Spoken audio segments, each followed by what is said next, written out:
BRS ఆధ్వర్యంలో త్వరలో BC సభ నిర్వహిస్తామని ఆ పార్టీ కార్యనిర్వాహక అధ్యక్షుడు కేటీఆర్ ప్రకటించారు. ఈ బీసీ సభకు ముఖ్య అతిథిగా బీఆర్ఎస్ అధినేత మాజీ సీఎం కేసీఆర్ హాజరవుతారన్నారు. కామారెడ్డిలో కాంగ్రెస్ పార్టీ బీసీ డిక్లరేషన్ ప్రకటించిన చోటే ఈ సభను నిర్వహిస్తామని ఆయన స్పష్టం చేశారు. హైదరాబాద్లోని తెలంగాణ భవన్లో ఆ పార్టీలోని బీసీ నేతలతో మాజీ మంత్రి కేటీఆర్ సమావేశమయ్యారు. ఈ సందర్భంగా కేటీఆర్ మాట్లాడుతూ బీఆర్ఎస్ బీసీ నేతల సమావేశంలో మాట్లాడి దీనిపై ఓ నిర్ణయం తీసుకుంటామన్నారు. కులగణన మళ్లీ చేయాలని బీఆర్ఎస్ పార్టీ అభిప్రాయపడుతుందని తెలిపారు. స్థానిక సంస్థల్లో బీసీలకు 42% రిజర్వేషన్లు అమలు చేయాలని తాము డిమాండ్ చేస్తున్నట్లు ఈ సందర్భంగా ఆయన ప్రకటించారు. మేమందరం కూడా ఎందుకంటే మా బీసీలకు అన్యాయం జరిగినప్పుడు మేము కూడా ఎందుకంటే నీకు సాకులు వెతకడానికి అవకాశం ఇయ్యద్దు కాబట్టి అందరం పాల్గొంటాం, అందరం కూడా నువ్వు కోరిన అన్ని వివరాలు ఇస్తాం.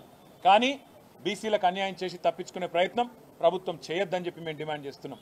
రీసర్వేకి ఆదేశించడంతో పాటు 42% రిజర్వేషన్ అని చెప్పి బీసీ డిక్లరేషన్లో ఏ మాట అయితే చెప్పినవో ఆ మాట ఖచ్చితంగా నిలబెట్టుకోవాలి. మొన్న నువ్వు అసెంబ్లీ పిలిచినప్పుడు మేము అనుకున్నాం చట్టబద్ధత కల్పిస్తావేమో, 42% రిజర్వేషన్ బిల్లు తెస్తావేమో అనుకున్నాం. నువ్వు బిల్లు తేలే, కేవలం సొల్లు మాత్రమే తెచ్చినావు. ఓ స్టేట్మెంట్ అని చెప్పి పట్టుకొచ్చినావు, ఏదో నిమిషం చదివినట్టు చేసినావు, అవతల పడ్డావు. అందుకే ఈ సొల్లు మాటలు కాదు, బిల్లు తీసుకురా, 42% రిజర్వేషన్ కల్పిస్తూ వెంటనే పెట్టు. నువ్వేమో చెప్తూ మా పార్టీ ఇస్తుంది 42% అన్నావు. మీ పార్టీ ఇచ్చేది 42%?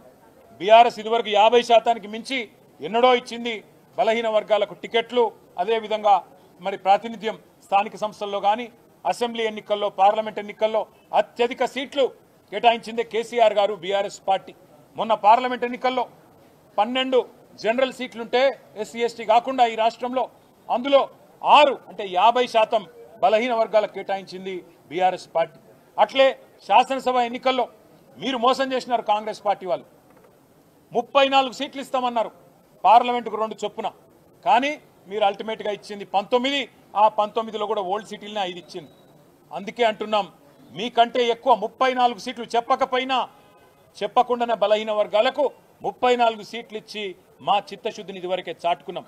మాకు నీ సర్టిఫికెట్ అవసరం లేదు. కానీ ఈ రాష్ట్రంలోని బలహీన వర్గాల ప్రజల ఆందోళన, ఈ రాష్ట్రంలోని బలహీన వర్గాల ప్రజల ఆవేదన అర్థం చేసుకున్న పార్టీగా రేపటి నుంచి మండలాల వారీగా, నియోజకవర్గాల వారీగా, జిల్లా కేంద్రాల వారీగా మొదలు భావజాల వ్యాప్తిని అంటే బీసీలకు జరుగుతున్న అన్యాయం మీద మా పార్టీ నాయకులు, ఇతర బీసీ సంక్షేమ సంఘాల నాయకులతో వెంటనే ప్రెస్ మీట్ల ద్వారా ప్రజలని జాగృతం చేసే ప్రయత్నం విస్తృతం చేస్తాం. దాంతోపాటు మిగతా ఇంకా చాలా విషయాలు కూడా మేము మాట్లాడుకున్నాం. ఏ రకమైన కార్యాచరణ ఉండాలి, ప్రభుత్వం దిగిరాకపోతే మొండి వైఖరితో కనుక